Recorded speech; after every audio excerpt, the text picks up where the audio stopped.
Hi, അറഫാത്ത് മാരിയാടാണ്. സ്കൂളുകളൊക്കെ തുറന്നുല്ലേ? കുട്ടികളൊക്കെ നല്ല ആവേശത്തോടെ ഒരു പുതിയ അധ്യയന വർഷത്തിലേക്ക് കൂടെ കാലെടുത്ത് വെക്കുകയാണ്. കൂടെ രക്ഷിതാക്കളും അവർക്ക് വേണ്ടിയിട്ടുള്ള കാര്യങ്ങളൊക്കെ ചെയ്തു കൊടുത്ത് അങ്ങനെ പോവാണ് അല്ലേ? ഇപ്പോൾ ആ ഒരു പുതുക്കൽ ഭയങ്കര രസമായിരിക്കും. കുറച്ച് കഴിഞ്ഞാൽ തുടങ്ങും പരാതികൾ അല്ലേ? നേരത്തെ എണീക്കുന്നില്ല, നേരത്തെ പോകുന്നില്ല, ക്ലാസ് ശ്രദ്ധിക്കുന്നില്ല, ടീച്ചർ അവനിപ്പോൾ എങ്ങനെയുണ്ട്, എന്താ അവൻ ഇങ്ങനെ, അങ്ങനെ തുടങ്ങാൻ പോവാ അല്ലേ?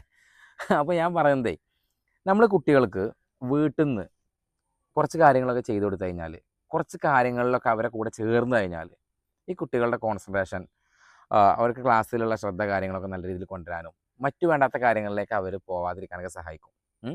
മെയിനായിട്ട് നമ്മളൊക്കെ ശ്രദ്ധിക്കേണ്ട ഒരു കാര്യം, അവരെ നേരത്തെ കിടത്തുക എന്നുള്ളതാണ്. രാത്രി നേരത്തെ ഉറങ്ങാൻ വേണ്ടിയിട്ട് പറയുക. ഒരു 7 മണിക്ക് അവർക്ക് ഭക്ഷണം കൊടുക്കുക. ഒരു 9 മണി 9:30 ആകുമ്പോഴേക്ക് അവർ ഉറങ്ങിയിട്ടുണ്ടാവണം. അതിൻ്റെ ഇടയ്ക്ക് അവർ പഠന കാര്യങ്ങളൊക്കെ കഴിച്ചിട്ട് ഉറങ്ങിയിട്ടുണ്ടാവണം.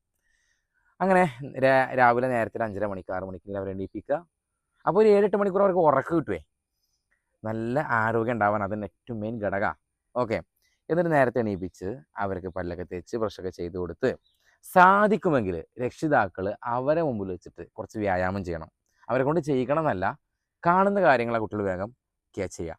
അപ്പോൾ അതുകൊണ്ട് അതൊക്കെ ഒരു ശീലം, അവരുടെ ജീവിതത്തിലൊരു നല്ല ശീലമാണ് എന്നുള്ള അവരെ ചെറുപ്പത്തിലേ ബോധ്യപ്പെടുത്താൻ വേണ്ടി നല്ല കാര്യങ്ങൾ അവരെ മുമ്പിൽ നമ്മൾ ചെയ്യുക.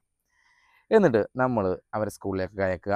ഇടയ്ക്കിടയ്ക്ക് അവർ ടീച്ചറോടൊക്കെ കാര്യങ്ങൾ അന്വേഷിക്കുക, പഠിക്കുന്നുണ്ടോ കാര്യങ്ങളൊക്കെ അന്വേഷിക്കുക. ഇതിന് പുറമെ നമ്മൾ അവരുമായി ചെയ്യേണ്ട ചില കാര്യങ്ങളാണ് ഞാൻ കാണിക്കാൻ പോകുന്നത് കേട്ടോ. നമ്മൾ അവരെ കൂടെ കളിക്കുക. അവർക്ക് കളികളാണ് കാര്യങ്ങൾ, അത് നമ്മൾ മനസ്സിലാക്കുക. ഓക്കെ. നമ്മൾ അവരോട് എണ്ണാൻ വേണ്ടിയിട്ട് പറയുക കേട്ടോ. ഒരു ആക്ടിവിറ്റി ഞാൻ പറയാൻ പോകുന്നത്, അവരോട് നമ്മൾ എണ്ണാൻ വേണ്ടി പറയുക.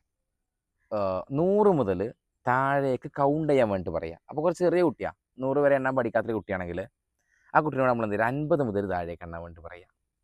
എന്നിട്ട് അവരോട് പറയുക, ഞാൻ ആദ്യം എണ്ണി തുടങ്ങാം, പിന്നെ മോൾ എണ്ണണം അല്ലെങ്കിൽ മോൻ എണ്ണണം, ഇതുപോലെ. എന്നിട്ട് നിങ്ങൾ എണ്ണുക. നിങ്ങൾ എണ്ണേണ്ടത് എന്താ വെച്ച് കഴിഞ്ഞാൽ 100 എന്ന് നിങ്ങൾ എണ്ണുക. ഓക്കെ. അപ്പോൾ എന്നിട്ട് അവരോട് പറയുക, താഴേക്ക് അവരോട് മലയാളത്തിൽ ഒന്നിൻ്റെ പുറകിൽ മറ്റൊന്നായി ഓരോ അക്കങ്ങളും, ഒന്ന് ഇംഗ്ലീഷിലാണെങ്കിൽ ഒന്ന് മലയാളത്തിൽ, അങ്ങനെ എണ്ണാൻ പറയുക. ഉദാഹരണത്തിന് ഞാനിപ്പോൾ 100 എണ്ണി, അടുത്തിരിക്കുന്ന ആൾ 99, പിന്നെ 98 97, 96 95, 94 93. അങ്ങനെ നമ്മൾ ഓരോന്നും ഇംഗ്ലീഷ് മലയാളം അങ്ങനെ എണ്ണുക. അപ്പോൾ നമ്മൾ ഇംഗ്ലീഷ് എണ്ണുന്നുണ്ടെങ്കിൽ അവർക്ക് മലയാളം കൊടുക്കുക. കുറച്ച് വലിയ കുട്ടികൾ, ഒരു 4ാം ക്ലാസ്സൊക്കെ എത്തിയ കുട്ടികളാണെങ്കിൽ 5ലൊക്കെ എത്തിയ കുട്ടികളാണെങ്കിൽ അവർക്ക് നമ്മൾ എന്ത് ചെയ്യുക, നമ്മൾ മലയാളം എടുത്തിട്ട് അവരെ ഇംഗ്ലീഷിലാക്കാൻ ശ്രമിക്കുക. അപ്പോൾ അവർ ഭയങ്കരമായിട്ട് അങ്ങോട്ട് കോൺസെൻട്രേറ്റ് ചെയ്തിട്ടാണ് അവർ ചെയ്യുക.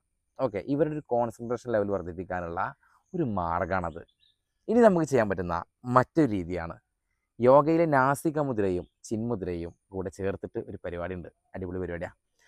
ഇതുപോലെ പിടിക്കുക. ഇതാണ് യോഗയിലെ നാസിക മുദ്ര, ഇതാണ് ചിന്മുദ്ര. ഇത് രണ്ടും നമ്മൾ അവരെ കൊണ്ട് പിടിപ്പിക്കുക. എന്നിട്ട് ആദ്യം നമ്മളിത് പ്രാക്ടീസ് ചെയ്യണം കേട്ടോ. ഈ വീഡിയോ ഒക്കെ വേണമെങ്കിൽ നിങ്ങൾക്ക് അതിന് ഉപയോഗപ്പെടുത്താൻ കാണിച്ചു കൊടുക്കാം. അതായത് ഇത് ചിന്മുദ്ര, ഇത് നാസിക മുദ്ര, ഇത് മാറി മാറി ചെയ്യാൻ പറയുക. അതായത് ഇപ്പോൾ നമ്മൾ ഈ നാസിക മുദ്രയുള്ള കൈ ചിന്മുദ്ര ആക്കുന്നു, ചിന്മുദ്രയുള്ള കൈ നാസിക മുദ്ര ആക്കുന്നു. അത് നമ്മൾ ഒന്നാക്കിയതിന് ശേഷം മറ്റേതാക്കിയതല്ലേ. ഇതങ്ങനെയല്ല, ഒരുമിച്ച്. കണ്ടോ? ഇത് നിങ്ങൾക്ക് ഇതുപോലെ നിഷ്പ്രയാസം ചെയ്യാൻ ആർക്കും പെട്ടെന്ന് സാധിക്കില്ല. നമ്മൾ അത്ര കണ്ട് പ്രാക്ടീസ് ചെയ്ത് അതിലേക്ക് ഇത് ചെയ്യുമ്പോൾ നല്ല കോൺസെൻട്രേഷൻ വേണം. നമ്മൾ അങ്ങോട്ട് ശ്രദ്ധിക്കും. കൈ മാറിപ്പോവും, മുദ്രകളൊക്കെ മാറിപ്പോവും, ഇതുവരെ കണ്ടെത്താത്ത മുദ്രകളൊക്കെ വരും.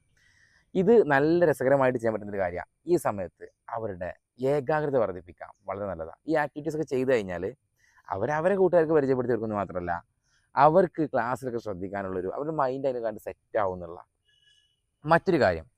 അവരോട് പറയുക, ഇതുപോലെ ഇങ്ങനെ കൈ ഇങ്ങനെ പിടിക്കാൻ പറയുക, വിരലിങ്ങനെ ചൂണ്ടിയിട്ട് പതിയെ ഇങ്ങനെ കൊണ്ടുവന്ന് ഇതാ ഇതുപോലെ ഇങ്ങനെ കൊണ്ടുവന്ന് ഇങ്ങനെ മുട്ടിക്കാൻ പറയാം. കറക്റ്റ് മുട്ടിക്കാൻ പറയാം. എന്നിട്ട് എന്ത് ചെയ്യുക, അത് കണ്ണടച്ചിട്ട് ചെയ്ത് പരിശീലിപ്പിക്കുക. അപ്പം ഞാൻ കണ്ണ് തുറന്നാണ് ചെയ്ത്, അത് നമ്മളിങ്ങനെ കണ്ണടച്ചിട്ട് അവരോട് ഇങ്ങനെ, അപ്പോൾ ഈ വരുന്ന സമയത്തൊക്കെ ഭയങ്കര മൈൻഡായിരിക്കും, കോൺസെൻട്രേഷൻ ഭയങ്കരമായിരിക്കും അല്ലേ. നമ്മുടെ മനസ്സുകൊണ്ട് ഇങ്ങനെ കാണും ഇതെങ്ങനെ കൈ പോകുന്നത്. അങ്ങനെ കണ്ണടച്ചിട്ട് അത് നിങ്ങൾ ചെയ്യിക്കുക.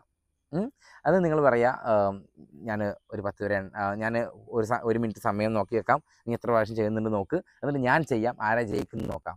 ഭയങ്കര രസമായിരിക്കും. വീട്ടിൽ കൂടുതൽ ആളുകളുണ്ടെങ്കിൽ അവരെയൊക്കെ നമ്മളതിലേക്ക് ചേർക്കുക. പിന്നെ നമ്മൾ എണ്ണി കൊണ്ട് തന്നെ മറ്റൊരു സംഭവമുണ്ട്, അതാണ് അടുത്ത് പറയാൻ പോകുന്നത്. അവരെ നമ്മൾ മുമ്പിൽ ഇരുത്തുക. എന്നിട്ട് അവരോട് പറയുക, നമ്മൾ 30 വരെ എണ്ണാൻ പോവാണ്. ഈ എണ്ണുന്നതിൻ്റെ ഇടയ്ക്ക് 3ൻ്റെ മൾട്ടിപ്പിൾസൊക്കെ എന്ത് ചെയ്യണം, ഇംഗ്ലീഷിലേ പറയാൻ പാടുള്ളൂ എന്ന് പറയാം. ഉദാഹരണത്തിന് 3, 6 ഇങ്ങനെയുള്ളതൊക്കെ. എന്നിട്ട് നമ്മൾ ഇങ്ങനെ എണ്ണുക. 1 2 അപ്പോൾ ഒരു 3. അപ്പോൾ നമ്മൾ പിന്നെ പറയാം 4 5. നമ്മളും തെറ്റാൻ പാടില്ല. അവർ 3 പറഞ്ഞാൽ പിന്നെ നമ്മൾ 3 എന്ന് പറയാൻ പാടില്ല. അങ്ങനെ അവരെ കൂടെ ഇങ്ങനെ കളിക്കുക. കൂടുതൽ അധികം ആളുകളുണ്ടെങ്കിൽ റൗണ്ടിൽ ഇരിക്കുക. എന്നിട്ട് എന്താ ചെയ്യുക? അതാണ് ഏറ്റവും രസം. ഇങ്ങനെ ഓരോരുത്തർ ഓരോ എണ്ണി ഇങ്ങനെ വരിക. ഉദാഹരണത്തിന് ഞാൻ 1 എണ്ണിയാൽ അപ്പുറത്തിരിക്കുന്ന ആൾ 2, മൂന്നാമതിരിക്കുന്ന ആളെണ്ണേണ്ടത് 3, പിന്നെ 4 5 6, അങ്ങനെ എണ്ണി പോവാം. ഓക്കെ, ആരും തെറ്റാൻ പാടില്ല. തെറ്റിയ ആൾ ഔട്ട്. അങ്ങനെ രസകരമായിട്ട് കളിക്കുമ്പോൾ ഈ കളിയിലൊക്കെ ഒരു കളിയാണെന്ന് മാത്രമല്ല, ഇതിലൊക്കെ ഒരുപാട് നമ്മുടെ കോൺസെൻട്രേഷൻ ലെവൽ വർദ്ധിപ്പിക്കുന്ന കാര്യങ്ങളാണ് ഞാൻ ഈ പറഞ്ഞതെല്ലാം. ഇത്തരം കാര്യങ്ങളിൽ നമ്മൾ നമ്മുടെ മക്കളായിട്ട് ഏർപ്പെടുക എന്നുള്ളതാണ്. ഓക്കെ, ഇങ്ങനെയൊക്കെ ചെയ്യുമ്പോഴാണ് പിന്നെ ശകാരിക്കാതിരിക്കുക. അവരിങ്ങനെ എന്തെങ്കിലും ജനലിലോ ഒക്കെ വലിഞ്ഞു കയറുമ്പോൾ, ചുമരിലൊക്കെ വരക്കുമ്പോൾ ശകാരിക്കാതിരിക്കുക. കാരണം അവരിലുള്ള കലാവാസനകളാണ് പുറത്ത് വരുന്നത്. ഇത് വീടാണ്, ഇത് മിനിയാന്ന് പെയിൻ്റ് അടിച്ചിട്ടുള്ളൂ എന്ന് ഇവർക്കറിയില്ല. അവർക്ക് വേണം ഡ്രോയിങ് ബുക്ക് വാങ്ങി കൊടുക്കുക. അവരുടെ കലകൾ വികൃതിയിലൂടെ ആയിരിക്കും അവർ കാണിക്കുക. വികൃതിയിലൂടെ ആയിരിക്കും പല കുട്ടികളും അവരുടെ കലകൾ കാണിക്കുക. അവർ സംബന്ധിച്ച് അതൊരു കലയോ കളിയോ അല്ലാതൊരു കാര്യമാണ്. അപ്പോൾ നമ്മൾ അവരെ ശകാരിക്കാതെ അത് ആ വികൃതിയിൽ നിന്ന് നമ്മളെങ്ങനെ നല്ല രീതിയിലേക്ക് മാറ്റാം. ചുമരിൽ വരക്കുന്ന ഒരു കുട്ടിയാണെങ്കിൽ ഒരു ഡ്രോയിങ് ബുക്ക് വാങ്ങി കൊടുക്കുക, ഒരു കളറിംഗ് ബുക്ക് വാങ്ങി കൊടുക്കുക.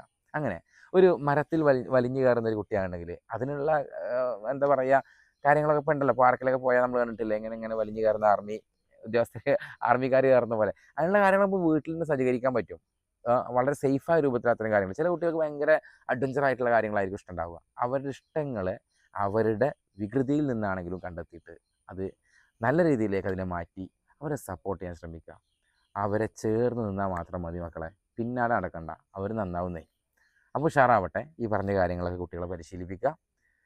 നല്ല ഒരു വിദ്യാർത്ഥികളായി നിങ്ങളുടെ കുട്ടികൾ വളരാനും നല്ല രക്ഷിതാക്കളായി നിങ്ങൾക്ക് മാറാനും സാധിക്കട്ടെ എന്ന് മാത്രം ആശംസിച്ചുകൊണ്ട് ഈ വീഡിയോ പരമാവധി നിങ്ങളെല്ലാ രക്ഷിതാക്കളിലേക്കും ഷെയർ ചെയ്യണമെന്ന് കൂടെ ഒരു റിക്വസ്റ്റ് ചെയ്തുകൊണ്ട് നിർത്തട്ടെ.